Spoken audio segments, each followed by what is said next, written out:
Shetani abebe mikono. Kazi yako. Shetani abebe mikono. Yesu ameingia. Ameleta uwezo. Ameleta uponyaji. Amekuja na nguvu. Haleluya. Amen. Biblia inasema Farao amechoka sasa. Anasema Paul,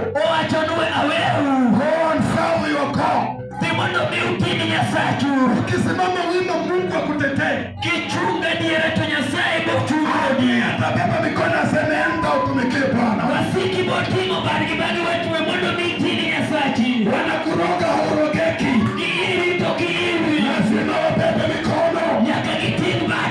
Wanakupeleka kwa waganga dawa ifanyi.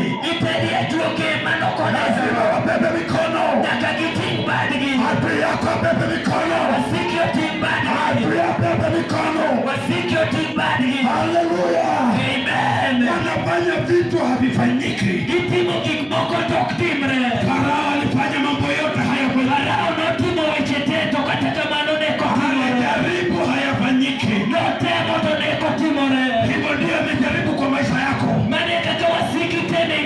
Kuna Farao akanyumba hapa. Kanyumba Farao akanyumba hapa. Inua mikono. Farao akanyumba. Kunyamazisha. Kwa jina la Yesu. Kwa jina la Yesu. Farao maisha yako. Farao ndoa yako. Farao biashara yako. Kunyamazisha. Kwa jina la Yesu. Lazima uelewe kusonga karibu na Bwana.